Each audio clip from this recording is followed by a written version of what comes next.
नमस्कार दोस्तों, स्वागत है आपका हमारे चैनल पर, जहां हम किताबों के गहरे और प्रेरणादायक विचारों को आसान भाषा में आपके लिए लेकर आते हैं। आज की वीडियो में हम चर्चा करने जा रहे हैं पीटर थील की बेहतरीन और क्रांतिकारी किताब 0 to 1। यह किताब बताती है कि कैसे हम कुछ नया, कुछ अनोखा और असंभव को संभव बना सकते हैं। क्या आप जानना चाहते हैं कैसे एक आइडिया दुनिया को बदल सकता है? क्यों असली सफलता कंपटीशन से नहीं बल्कि इनोवेशन से आती है? और कैसे हम 0 से 1 की ओर बढ़ सकते हैं, यानी कुछ ऐसा बना सकते हैं जो पहले कभी अस्तित्व में नहीं था। तो इस वीडियो को आखिर तक जरूर देखें, क्योंकि हम हर अध्याय को आसान, रोचक और विस्तार से आपके लिए समझाने वाले हैं। आइए शुरू करते हैं और इस अद्भुत सफर पर चलते हैं, जहां हम सीखेंगे कैसे भविष्य का निर्माण किया जाता है। चलिए शुरू करते हैं। Chapter 1, the challenge of the future. पुस्तक के इस पहले अध्याय में पीटर थील हमें यह सोचने पर मजबूर करते हैं कि क्या हम वास्तव में भविष्य का निर्माण कर रहे हैं। वे 0 to 1 के विचार को समझाते हैं, जो मौलिक इनोवेशन का प्रतीक है। इसका मतलब है कि किसी ऐसी चीज का निर्माण करना जो पहले कभी अस्तित्व में नहीं थी। 0 to 1 बनाम 1 to n। पीटर थील इस बात पर जोर देते हैं कि 0 to 1 का मतलब कुछ पूरी तरह से नया बनाना है, वहीं 1 to n का मतलब है पहले से मौजूद चीजों में सुधार करना। उदाहरण के लिए, एक नई टेक्नोलॉजी का आविष्कार 0 to 1 है, जबकि मौजूदा टेक्नोलॉजी को बेहतर बनाना 1 to n है। भविष्य की चुनौती। थील सवाल उठाते हैं कि क्या हमारा समाज वास्तव में भविष्य की ओर बढ़ रहा है। वे कहते हैं कि असली चुनौती यह है कि हम भविष्य को केवल कल्पना न करें, बल्कि उसे बनाएं। इसका मतलब है कि हमें नए आइडियाज और इनोवेशन पर फोकस करना होगा, न कि सिर्फ वही करना होगा जो पहले से किया जा रहा है। मूलभूत विचार। थील ने यह समझाया कि नए आविष्कार और प्रगति अक्सर बड़े सवालों से शुरू होती है। वे कहते हैं कि दुनिया में 2 तरह के प्रोग्रेस होते हैं। एक, हॉरिजॉन्टल प्रोग्रेस, इसे कॉपी और पेस्ट प्रगति भी कहा जा सकता है, जहां मौजूदा विचारों को दूसरे स्थान पर लागू किया जाता है। 2, वर्टिकल प्रोग्रेस, यह मौलिक इनोवेशन है, जहां पूरी तरह से नई चीज बनाई जाती है। आधुनिक सोच की समस्या। थील ने आधुनिक समाज की स्टार्टअप कल्चर पर भी चर्चा की, जहां कई कंपनियां केवल प्रतिस्पर्धा करने पर ध्यान देती हैं। उनका कहना है कि वास्तविक सफलता तब मिलती है जब आप कुछ ऐसा बनाते हैं जो किसी और ने पहले नहीं सोचा हो। भविष्य की ओर बढ़ने का तरीका। थील ने कुछ तरीके सुझाए हैं जिनसे हम 0 to 1 की सोच को अपनाकर भविष्य का निर्माण कर सकते हैं। 1, बड़े सवाल पूछें। क्या आप ऐसा कुछ कर रहे हैं जो पूरी तरह से नया है? दूसरा, जोखिम लें। असली इनोवेशन तब होता है जब आप सामान्य सोच से बाहर निकलकर कुछ नया ट्राई करते हैं। तीसरा, अवसरों को पहचानें। दुनिया में कई गुप्त अवसर हैं जिन्हें पहचानने की जरूरत है।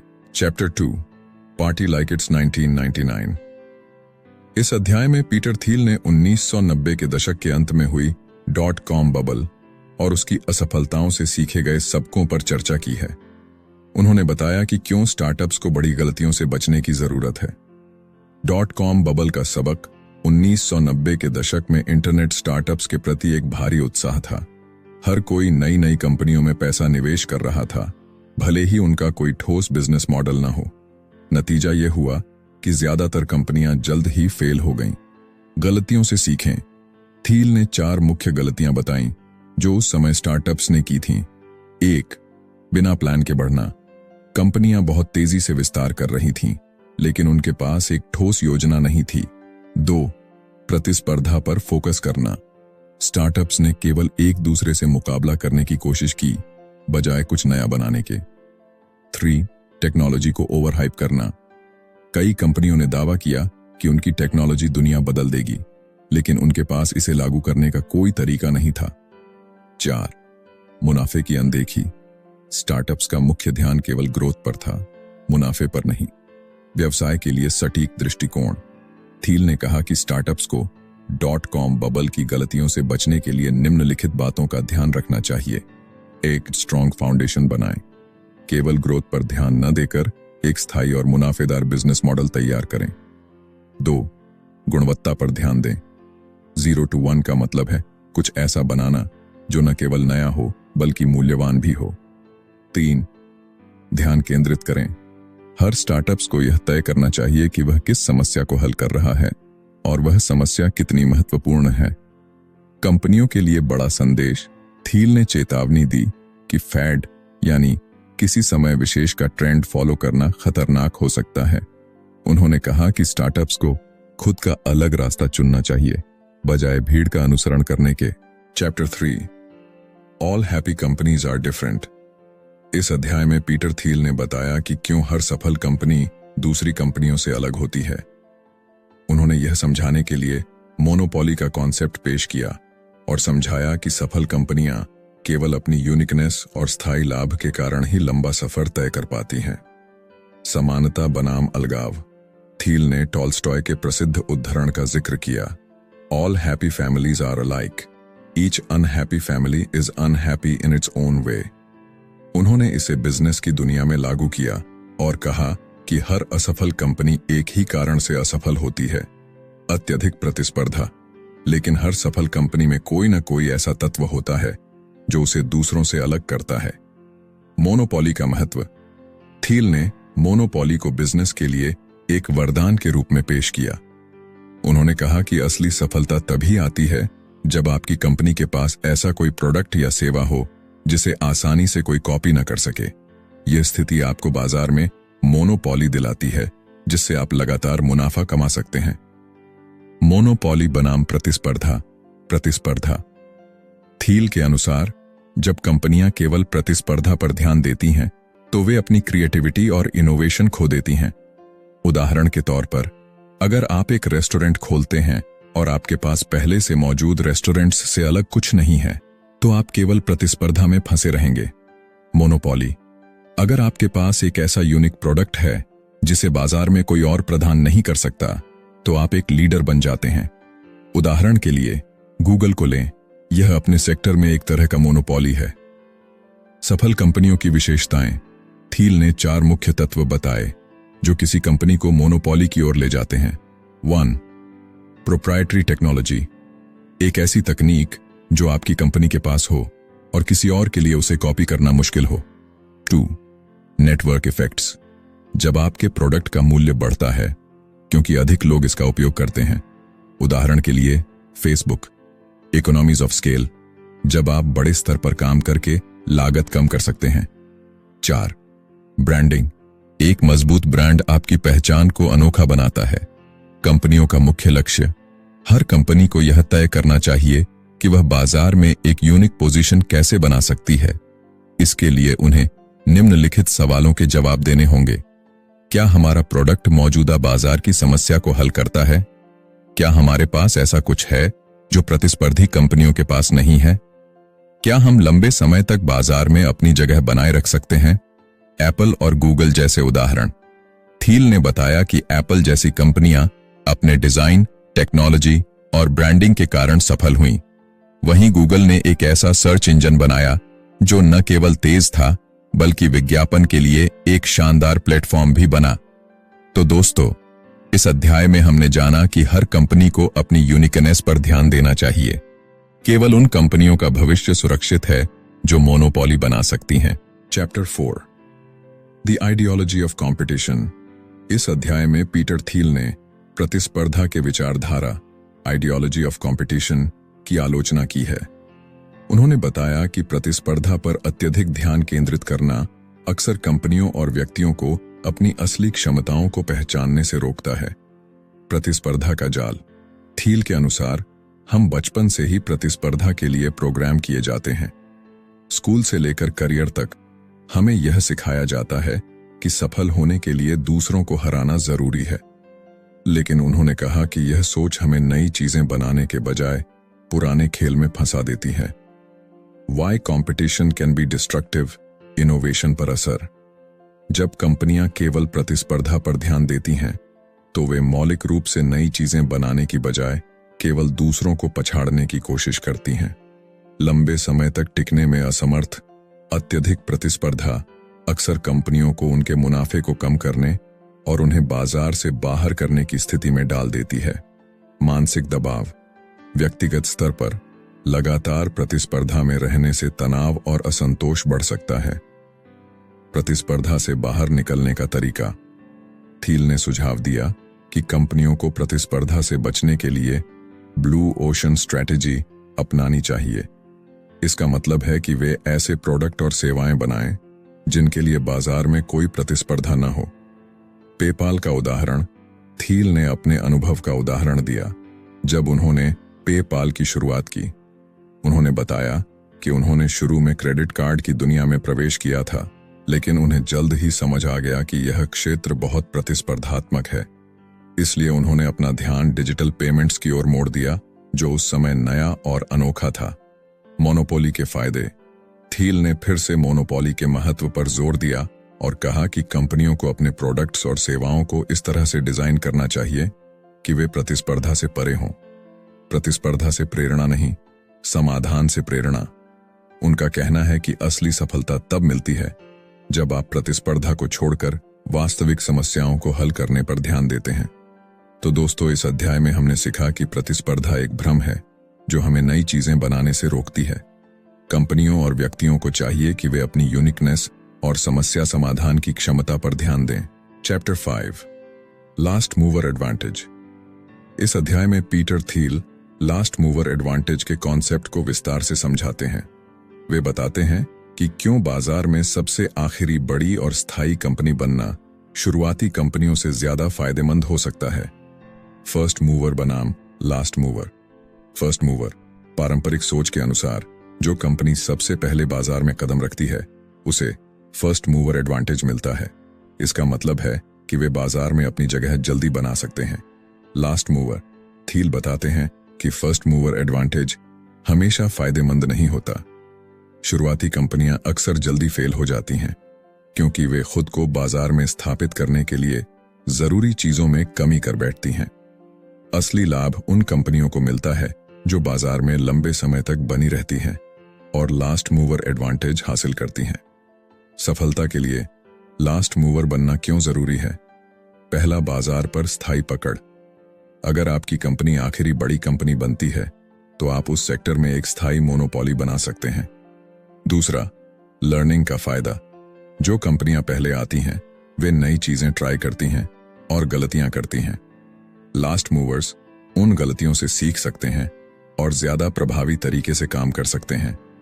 3 पॉइंट टाइमिंग का महत्व। थील के अनुसार टाइमिंग किसी भी स्टार्टअप की सफलता में एक महत्वपूर्ण भूमिका निभाती है। कई बार पहले आने वाले समय से आगे होते हैं जिससे वे बाजार में टिक नहीं पाते। पेपाल का उदाहरण। थील ने बताया कि पेपाल ने शुरुआत में कई छोटी बड़ी रणनीतियां ट्राई की, लेकिन असली सफलता तब मिली जब उन्होंने डिजिटल पेमेंट्स को मुख्य फोकस बनाया। उन्होंने अपनी टेक्नोलॉजी को इस तरह विकसित किया कि वे बाजार में स्थायी कंपनी बन सकें। मोनोपोली और इनोवेशन।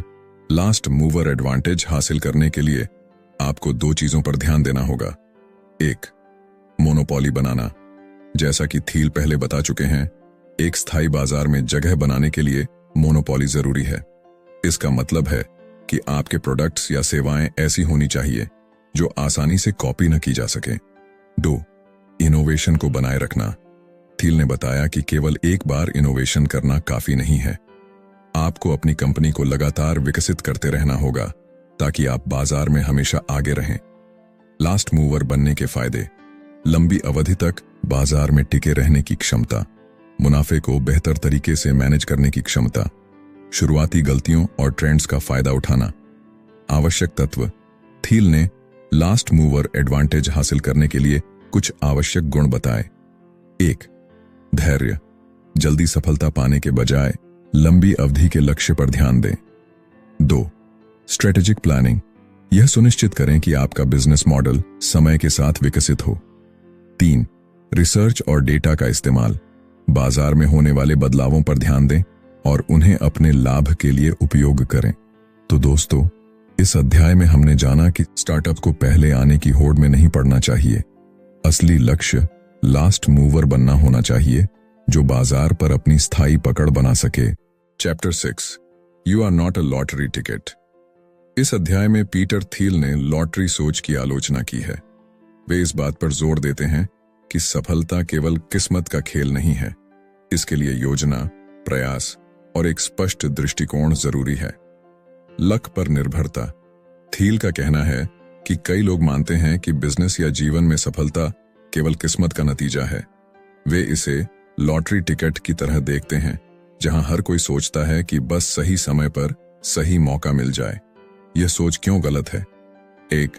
अनसर्टेनिटी का डर। कई बार लोग भविष्य को लेकर इतने डरे होते हैं कि वे किसी ठोस योजना पर काम नहीं करते। 2. लक का अतिरेक। जब लोग सफलता को केवल किस्मत का खेल मानते हैं तो वे अपने प्रयास और रणनीतियों को महत्व नहीं देते। 3. Passive attitude. यह सोच आपको यह मानने पर मजबूर कर देती है कि आप अपने भाग्य को बदल नहीं सकते। एक्टिव प्लानिंग की जरूरत। थील ने सुझाव दिया कि सफलता पाने के लिए आपको एक स्पष्ट योजना और दिशा की जरूरत होती है। उन्होंने कहा कि दुनिया के सबसे सफल लोग किस्मत पर नहीं बल्कि अपने प्रयासों पर भरोसा करते हैं। पेपाल का उदाहरण।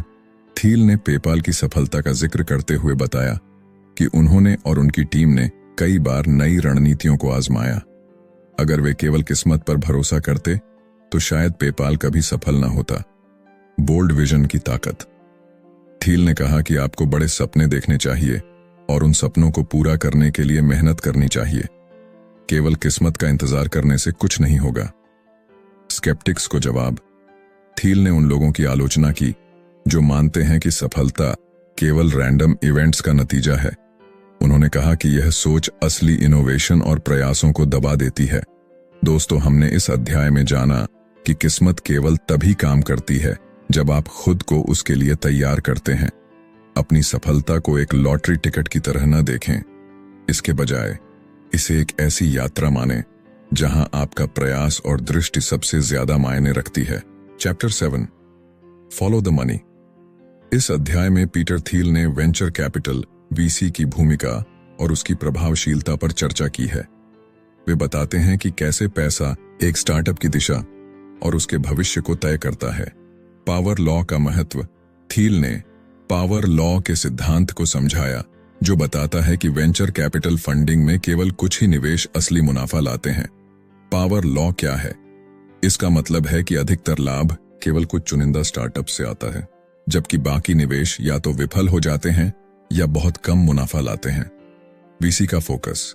वेंचर कैपिटलिस्ट इसलिए बड़े पैमाने पर निवेश करते हैं ताकि उनमें से कुछ ही निवेश उनके पूरे फंड का भविष्य तय कर सकें। पेपाल और पावर लॉ का उदाहरण। थील ने बताया कि पेपाल की सफलता ने अपने शुरुआती निवेशकों को बहुत बड़ा रिटर्न दिया। हालांकि इससे पहले कि उनकी कई फंडिंग विफल रही थीं, लेकिन पेपाल की सफलता ने उन सारी असफलताओं को अप्रासंगिक बना दिया। स्टार्टअप्स के लिए सीख। 1. फोकस पर ध्यान दें। स्टार्टअप्स को केवल पावर लॉ के अनुसार सोचने की जरूरत है। इसका मतलब है कि अपनी ऊर्जा और संसाधन केवल उन चीजों पर लगाएं जो सबसे ज्यादा प्रभाव डाल सकती हैं। 2.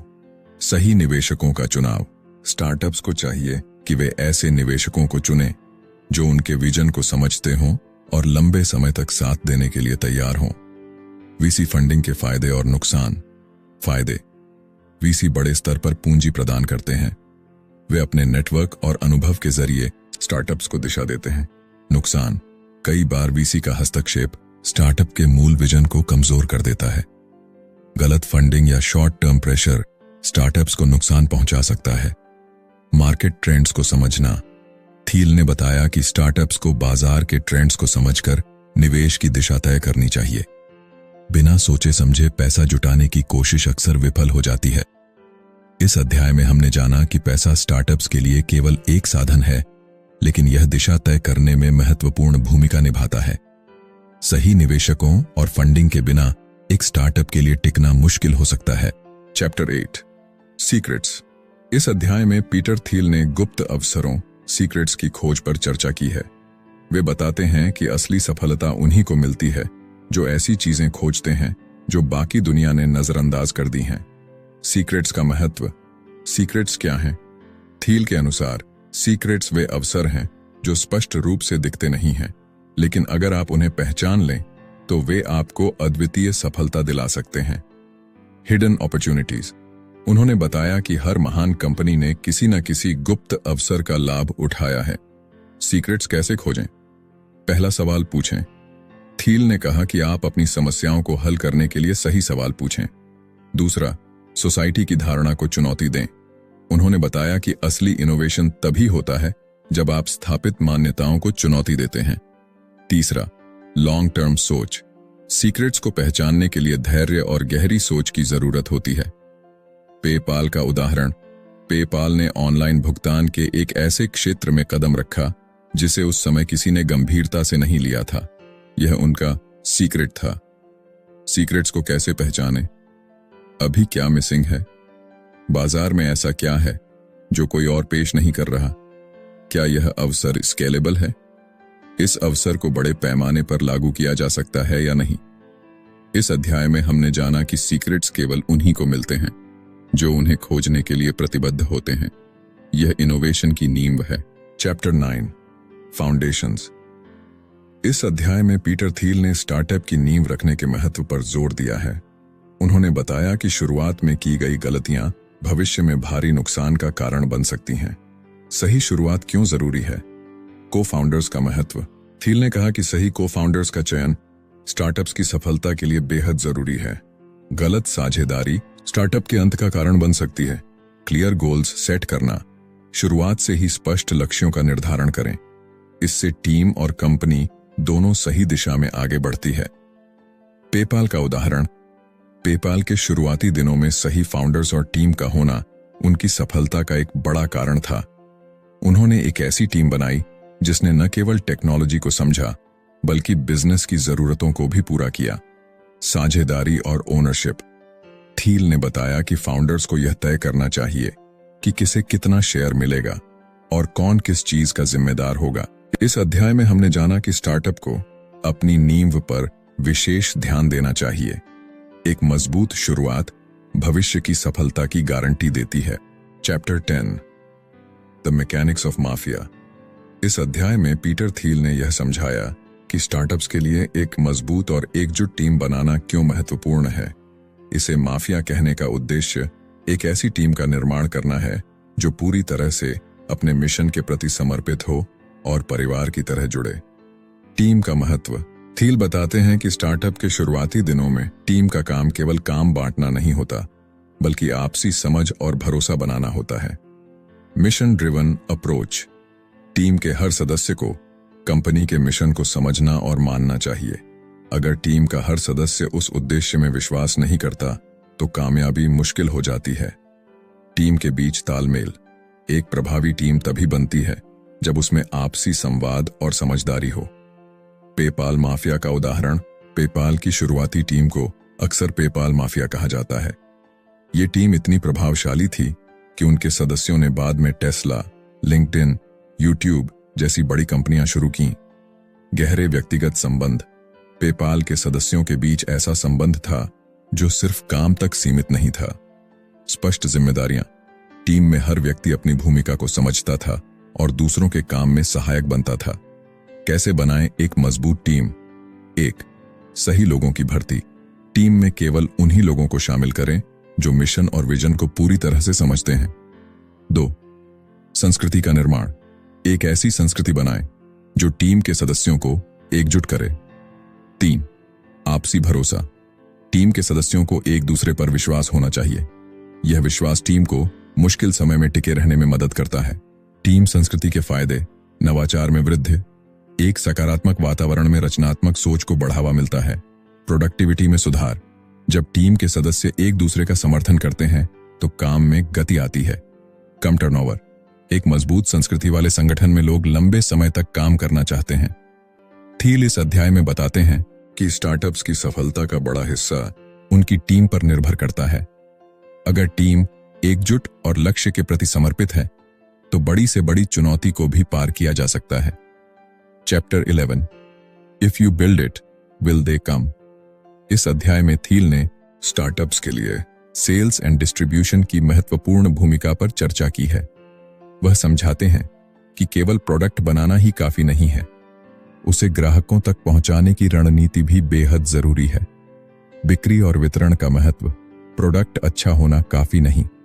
अगर आपके पास एक बेहतरीन प्रोडक्ट है लेकिन उसे ग्राहक तक पहुंचाने का सही तरीका नहीं है तो वह असफल हो सकता है। सेल्स और मार्केटिंग का प्रभाव। सेल्स और मार्केटिंग रणनीतियां आपके प्रोडक्ट को सही ऑडियंस तक पहुंचाने में मदद करती हैं। डिस्ट्रीब्यूशन चैनल्स का चयन। 1. Direct sales. बड़े और महंगे प्रोडक्ट्स के लिए यह एक अच्छा विकल्प है। 2. Viral marketing. प्रोडक्ट को इस तरह डिजाइन करें कि लोग इसे दूसरों के साथ साझा करें। 3. साझेदारी। अपने प्रोडक्ट्स को बेचने के लिए अन्य कंपनियों के साथ साझेदारी करें। पेपाल का उदाहरण। पेपाल ने शुरुआती दिनों में यूजर्स को नए लोगों को रेफर करने के लिए भुगतान किया। यह रणनीति इतनी सफल रही कि उनके यूजर बेस ने तेजी से वृद्धि की। सेल्स टीम का महत्व। थील बताते हैं कि अक्सर लोग सेल्स टीम के महत्व को कम आंकते हैं, लेकिन एक अच्छी सेल्स टीम आपके प्रोडक्ट को बाजार में स्थापित कर सकती है। इस अध्याय का मुख्य संदेश यह है कि अगर आप बिक्री और वितरण को नजरअंदाज करते हैं तो आपका प्रोडक्ट भले ही अच्छा हो, वह बाजार में सफल नहीं हो सकता। Chapter 12, man and machine. इस अध्याय में पीटर थील ने मनुष्यों और मशीनों के बीच सहयोग की भूमिका पर जोर दिया है। उन्होंने बताया कि भविष्य में सफलता का रास्ता मशीनों और इंसानों के बीच प्रतिस्पर्धा नहीं, बल्कि आपसी सहयोग और तालमेल से बनेगा। मशीन बनाम मानव, ताकत और सीमाएं। मशीनों की क्षमताएं। मशीनें बड़ी तेजी से डेटा को प्रोसेस कर सकती हैं, गणनाएं कर सकती हैं और थकावट महसूस किए बिना लंबे समय तक काम कर सकती हैं। इनकी सटीकता और दक्षता किसी भी इंसान से कई गुना अधिक है। उदाहरण के तौर पर मशीन लर्निंग और आर्टिफिशियल इंटेलिजेंस ने बैंकिंग, हेल्थ केयर और मैन्युफैक्चरिंग जैसे क्षेत्रों में क्रांतिकारी बदलाव लाए हैं। इंसानों की क्षमताएं। दूसरी ओर इंसान की रचनात्मकता, जटिल समस्याओं को समझने की क्षमता और इमोशनल इंटेलिजेंस ऐसी हैं जो मशीनों में नहीं होती। इंसान सहानुभूति दिखा सकता है, नैतिक निर्णय ले सकता है और जटिल सामाजिक स्थितियों को संभाल सकता है। मशीन और मानव का कोलैबोरेटिव फ्यूचर। थील ने यह स्पष्ट किया कि इंसानों और मशीनों को प्रतिस्पर्धा करने के बजाय एक दूसरे का पूरक बनना चाहिए। उन्होंने बताया कि अगर हम इन दोनों के गुणों को जोड़ते हैं तो हम असाधारण परिणाम हासिल कर सकते हैं। ऑटोमेशन। मशीनें दोहराए जाने वाले और समय लेने वाले कामों को संभाल सकती हैं, जिससे इंसान अपने रचनात्मक और रणनीतिक कार्यों पर ध्यान केंद्रित कर सकते हैं। मानव हस्तक्षेप। मशीनें बड़े पैमाने पर डेटा को प्रोसेस कर सकती हैं, लेकिन अंतिम निर्णय लेने के लिए मानव हस्तक्षेप की आवश्यकता होती है। पेपाल का उदाहरण। पेपाल में फ्रॉड डिटेक्शन के लिए मशीन लर्निंग का उपयोग किया गया। यह तकनीक ट्रांजैक्शनों में अनियमितताओं को तेजी से पकड़ने में मदद करती थी। हालांकि कई मामलों में फाइनल निर्णय इंसानों को ही लेना होता था। मशीनें बड़ी मात्रा में डेटा को स्कैन कर सकती थीं और संदिग्ध पैटर्न को चिह्नित कर सकती थीं, लेकिन इन पैटर्न्स का सही संदर्भ समझने और निर्णय लेने के लिए इंसानों की भूमिका महत्वपूर्ण थी। भविष्य के उद्योगों में मानव मशीन सहयोग। थील ने भविष्य के कई उद्योगों का उदाहरण दिया जहां यह सहयोग महत्वपूर्ण होगा। स्वास्थ्य सेवा। मशीनें मरीजों की मेडिकल रिपोर्ट्स का विश्लेषण कर सकती हैं, लेकिन डॉक्टर ही फाइनल डायग्नोसिस और इलाज का फैसला करेंगे। शिक्षा। एआई तकनीक छात्रों को व्यक्तिगत लर्निंग पाथ्स प्रदान कर सकती है, लेकिन शिक्षक छात्रों को प्रेरित करने और भावनात्मक सहयोग प्रदान करने के लिए जरूरी रहेंगे। Autonomous vehicles. Self driving cars कई समस्याएं हल कर सकती हैं, लेकिन जटिल परिस्थितियों में मानवीय हस्तक्षेप की जरूरत बनी रहेगी। मशीनों के साथ प्रतिस्पर्धा का खतरा। थील ने यह चेतावनी भी दी कि अगर हम मशीनों को केवल प्रतिस्पर्धी के रूप में देखेंगे तो हम उनके साथ सही तरीके से काम नहीं कर पाएंगे। इसका परिणाम यह होगा कि तकनीकी प्रगति हमारे खिलाफ काम करेगी, न कि हमारे पक्ष में।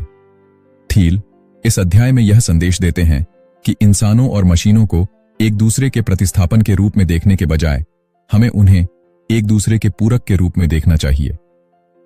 जब इंसानों की रचनात्मकता और मशीनों की दक्षता एक साथ आती है तो हम अनोखे और प्रभावशाली समाधान पा सकते हैं। यह सहयोगात्मक दृष्टिकोण ही भविष्य की कुंजी है।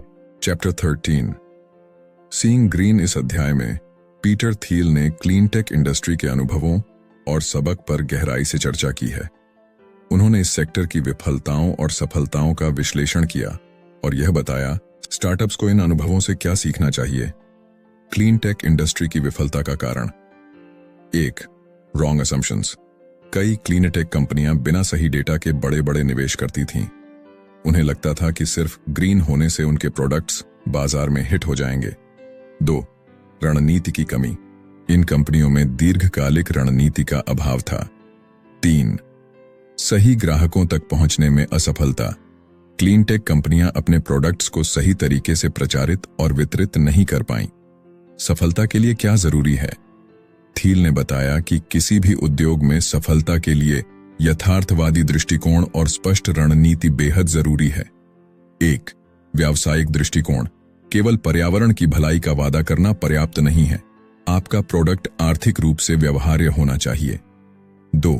समय और लक्ष्य का सही चयन। आपको यह समझना होगा कि बाजार में आपका प्रोडक्ट कब और कैसे पेश करना है। सीखने योग्य बातें। 1. वास्तविक समस्याओं पर ध्यान केंद्रित करें। ऐसी समस्याओं को हल करें जो न केवल पर्यावरण के लिए बल्कि समाज के लिए भी फायदेमंद हों। 2. टीम और निवेशकों का चयन। एक समर्पित टीम और सही निवेशक आपके प्रोडक्ट को ऊंचाई तक ले जा सकते हैं। 3. बाजार अनुसंधान का महत्व। यह सुनिश्चित करें कि आपके प्रोडक्ट्स बाजार की जरूरतों को पूरा करते हैं। इस अध्याय में थील ने क्लीन टेक इंडस्ट्री को यह समझाने के लिए इस्तेमाल किया कि किसी भी सेक्टर में सफलता पाने के लिए सही दृष्टिकोण, रणनीति और टीम जरूरी है। Chapter 14 the founders paradox. इस अध्याय में पीटर थील ने उन अद्वितीय और विरोधाभासी गुणों पर विस्तार से चर्चा की है जो एक सफल फाउंडर के व्यक्तित्व को परिभाषित करते हैं। उन्होंने यह समझाया कि फाउंडर्स के ये गुण कंपनी की सफलता और असफलता दोनों को प्रभावित कर सकते हैं। फाउंडर्स के व्यक्तित्व का जादू और चुनौती। असाधारण दृष्टिकोण। फाउंडर्स अक्सर सामान्य लोगों जैसे ही होते हैं, लेकिन उनकी सोच और दृष्टि असाधारण होती है। वे उन समस्याओं पर ध्यान केंद्रित करते हैं जिन्हें दूसरे लोग नजरअंदाज करते हैं। उनके अंदर यह विश्वास होता है कि वे दुनिया को बदल सकते हैं। अलगाव और सामूहिकता का मिश्रण। फाउंडर्स अक्सर अकेले काम करने वाले और एक टीम को प्रेरित करने वाले दोनों होते हैं। वे ऐसे लोग होते हैं जो अपने विचारों में गहराई से विश्वास करते हैं, लेकिन साथ ही दूसरों को अपने मिशन से जोड़ने की कला में भी माहिर होते हैं। विरोधाभासों का प्रभाव। एक फाउंडर का व्यक्तित्व कई बार विरोधाभासी हो सकता है। वे एक तरफ विनम्र हो सकते हैं तो दूसरी तरफ अत्यधिक आत्मविश्वासी। यह विरोधाभास उनकी कंपनी को अनोखी ऊंचाइयों तक ले जा सकता है, लेकिन कई बार अस्थिरता भी पैदा कर सकता है। फाउंडर और कंपनी की संस्कृति के बीच गहरा संबंध। थील ने बताया कि एक फाउंडर की व्यक्तिगत विशेषताएं सीधे तौर पर उसकी कंपनी की संस्कृति को प्रभावित करती हैं। सकारात्मक प्रभाव। जब फाउंडर के व्यक्तित्व में जोश, आत्मविश्वास और स्पष्टता होती है तो यह टीम को प्रेरित करता है। उदाहरण के लिए स्टीव जॉब्स की रचनात्मकता और दृढ़ता ने एप्पल को एक नई दिशा दी। नकारात्मक प्रभाव। लेकिन अगर फाउंडर अनिश्चित, जिद्दी या अस्थिर होता है तो इससे टीम में तनाव और भ्रम पैदा हो सकता है। पेपाल के उदाहरण से सीख। पेपाल की सफलता में इसके फाउंडर्स के विविध व्यक्तित्वों और दृष्टिकोणों का बड़ा योगदान था।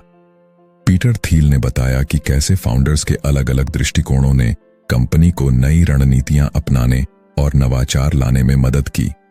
हालांकि कुछ मौकों पर उनके बीच असहमति भी हुई, जो एक स्वस्थ बहस और विचार विमर्श का हिस्सा थी। फाउंडर्स के लिए सबक। 1. स्वयं को समझना। फाउंडर्स को अपनी ताकत और कमजोरियों को समझना चाहिए। यह उन्हें अपने निर्णयों में अधिक स्पष्टता और टीम के साथ बेहतर तालमेल बनाने में मदद करता है। 2. टीम का महत्व। एक मजबूत टीम का निर्माण करना जो फाउंडर की कमजोरियों को पूरा कर सके, किसी भी स्टार्टअप की सफलता के लिए जरूरी है। 3. विनम्रता और आत्मविश्वास का संतुलन। फाउंडर्स को आत्मविश्वास और विनम्रता के बीच सही संतुलन बनाए रखना चाहिए। फाउंडर के व्यक्तित्व का महत्व। थील ने यह भी बताया कि क्यों एक फाउंडर का व्यक्तित्व उसकी कंपनी के विकास और अस्तित्व में एक निर्णायक भूमिका निभाता है। फाउंडर्स को अपनी ताकतों का उपयोग सकारात्मक रूप से करना आना चाहिए। उन्हें यह समझना होगा कि उनके निर्णय और दृष्टिकोण सीधे तौर पर उनकी टीम और कंपनी पर प्रभाव डालते हैं। इस अध्याय में हमने जाना कि फाउंडर्स को अपनी जिम्मेदारी को गहराई से समझने की जरूरत है। उनकी सोच और दृष्टि उनके स्टार्टअप की दिशा तय करती है। इस अध्याय में थील ने एक महत्वपूर्ण संदेश दिया है। फाउंडर्स को अपनी विशिष्टताओं को अपनाना चाहिए, लेकिन उन्हें यह भी समझना चाहिए कि उनके व्यक्तिगत गुणों का प्रभाव उनकी कंपनी की सफलता या विफलता पर पड़ेगा। चैप्टर 15 कंक्लूजन, स्टैग्नेशन और सिंगुलैरिटी। अंतिम अध्याय में पीटर थील ने भविष्य के लिए एक बड़ा और महत्वपूर्ण सवाल उठाया है। क्या हमारा समाज स्थिरता, स्टैग्नेशन की ओर बढ़ रहा है, या हम असीमित संभावनाओं और प्रगति, सिंगुलैरिटी की ओर कदम बढ़ा रहे हैं? इस अध्याय में उन्होंने व्यक्तियों, कंपनियों और समाज के लिए एक बड़ी सोच रखने और क्रांतिकारी कदम उठाने का आह्वान किया है। भविष्य के लिए दो विकल्प, एक स्थिरता, स्टैग्नेशन। स्थिरता का मतलब है कि हम वहीं रुक जाएं जहां हम अभी हैं। यह स्थिति तब आती है जब लोग जोखिम लेने से डरते हैं, जब समाज केवल सुरक्षित विकल्पों को चुनता है और जब नई खोजों और नवाचारों पर ध्यान देना बंद हो जाता है। इसका परिणाम यह होता है कि प्रगति रुक जाती है और समस्याएं अनसुलझी रह जाती हैं। तो असीम संभावनाएं, सिंगुलैरिटी, यह वह स्थिति है जहां हम बड़े सपने देखते हैं, असंभव को संभव बनाने की कोशिश करते हैं और समाज को नई ऊंचाइयों पर ले जाते हैं। इसमें जोखिम लेना, नई खोजों में निवेश करना और बड़े लक्ष्यों के लिए काम करना शामिल है। बोल्ड विजन और नवाचार का महत्व। थील ने इस अध्याय में बताया कि हमें अपने जीवन और समाज को स्थिरता की स्थिति से बाहर निकालने के लिए साहसिक और रचनात्मक दृष्टिकोण अपनाने की आवश्यकता है। बड़ी सोच रखने का महत्व। अगर हम केवल छोटे और सुरक्षित कदम उठाते हैं तो हम कभी भी बड़ी समस्याओं को हल नहीं कर पाएंगे। नवाचार का नेतृत्व। उन क्षेत्रों में कदम रखें जहां अभी तक कोई नहीं गया है। यह वह जगह है जहां वास्तविक प्रगति होती है। व्यक्तिगत स्तर पर क्या करें? 1. साहसिक सोच अपनाएं। अपनी क्षमताओं को कम मत आंकें। बड़े लक्ष्यों की योजना बनाएं और उन पर काम करें। 2. जोखिम लेने से न डरें। हर बड़ा बदलाव जोखिम के साथ आता है, लेकिन अगर आप कभी कोशिश ही नहीं करेंगे तो आप कभी जान नहीं पाएंगे कि आप क्या हासिल कर सकते हैं। 3. समस्याओं पर ध्यान केंद्रित करें। ऐसी समस्याएं खोजें जो समाज के लिए महत्वपूर्ण हैं और उन्हें हल करने के लिए काम करें। कंपनियों के लिए क्या संदेश? पहली, लंबी अवधि का दृष्टिकोण। कंपनियों को केवल अल्पकालिक लाभ पर ध्यान देने के बजाय दीर्घकालिक दृष्टिकोण अपनाना चाहिए। दूसरी, बड़ी समस्याओं का समाधान। केवल मौजूदा उत्पादों में सुधार करने के बजाय ऐसी नई तकनीकों और समाधानों पर ध्यान दें जो पूरी तरह से नई दिशाएं खोल सकें। थील ने यह संदेश दिया कि अगर हम अपने समाज को स्थिरता से बाहर निकालना चाहते हैं तो हमें साहसी और रचनात्मक सोच को बढ़ावा देना होगा। हमें अपने प्रयास उन क्षेत्रों में लगाने होंगे जहां असंभव को संभव बनाया जा सकता है। अंत में पीटर थील ने भविष्य की दिशा तय करने की जिम्मेदारी हम सभी पर छोड़ी है। यह हम पर निर्भर करता है कि हम स्थिरता में उलझे रहते हैं या असीमित संभावनाओं और प्रगति की दिशा में कदम बढ़ाते हैं।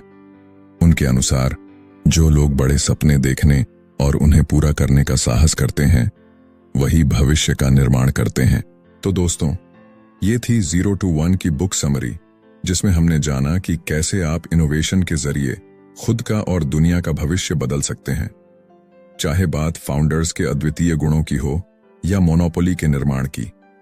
इस किताब ने हमें सिखाया कि असली सफलता तब आती है जब हम कंपटीशन से आगे निकलकर कुछ नया करने की कोशिश करते हैं। अगर आपको यह वीडियो पसंद आई हो और आपने इससे कुछ नया सीखा हो तो हमारे चैनल को लाइक, शेयर और सब्सक्राइब करना न भूलें। साथ ही कमेंट में हमें जरूर बताएं कि आपको कौन सा अध्याय सबसे ज्यादा पसंद आया। और हां, अगर आप इसी तरह की और किताबों का सार हिंदी में सुनना चाहते हैं तो घंटी के आइकन को दबाएं ताकि आपको हमारी अगली वीडियो का नोटिफिकेशन सबसे पहले मिले। ध्यान रखें, बड़े सपने देखना और उन्हें पूरा करने की कोशिश करना ही असली जीत है। मिलते हैं अगली वीडियो में एक नई किताब और नई सीख के साथ। तब तक के लिए कीप लर्निंग, कीप ग्रोइंग।